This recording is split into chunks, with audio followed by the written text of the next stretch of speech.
કૃષ્ણ મિત્રો, સ્વાગત છે તમારું જય શ્રીસ કિચનમાં। તો આજે આપણે બનાવીશું ડ્રેગન ફ્રૂટનું જ્યુસ। તો અહીંયા મેં ડ્રેગન ફ્રૂટ 2 લઈ લીધા છે। તો આ રીતના એકદમ ફ્રેશ અને તાજા લઈ લીધા છે।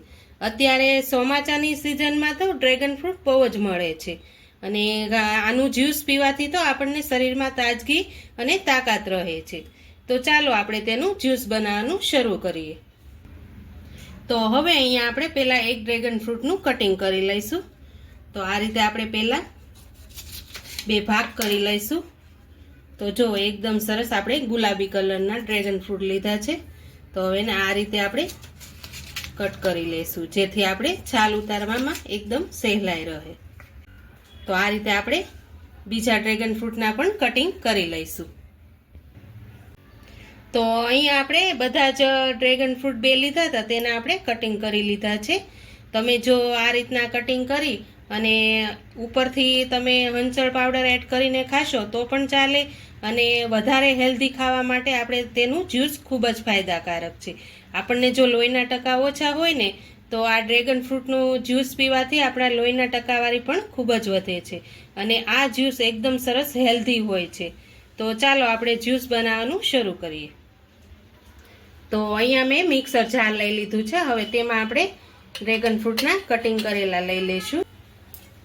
હવે તેમાં આપણે 1 વાટકા જેટલું દૂધ એડ કરવાનું છે। તેમાં આપણે 1 થી 1.5 ચમચી જેટલી ખાંડ એડ કરીશું।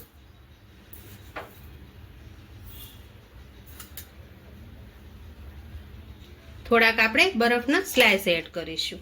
હવે તેને આપણે મિક્સર જારમાં પીસી લેવાનું છે। તો અહીંયા આપણું જ્યુસ એકદમ બની અને સરસ બની ગયું છે, જુઓ તમે। તો આ રીતનું આપણું ડ્રેગન ફ્રૂટનું જ્યુસ બને છે। હવે તેને આપણે ગ્લાસમાં લઈ લઈશું। તો અહીંયા મેં 2 ગ્લાસ લઈ લીધા છે। હવે તેમાં આપણે જ્યુસ એડ કરી દઈશું।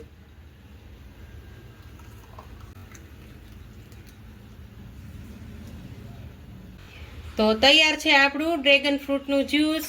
તમને જો મારી રેસીપી પસંદ આવી હોય તો મારા વિડીયોને લાઈક કરજો, વધુમાં વધુ શેર કરજો અને હજુ સુધી મારી ચેનલને સબસ્ક્રાઈબ ન કરી હોય તો પ્લીઝ સબસ્ક્રાઈબ કરી દેજો અને કોમેન્ટ કરીને કહેજો કે ડ્રેગન ફ્રૂટનું જ્યુસ તમને કેવું લાગ્યું।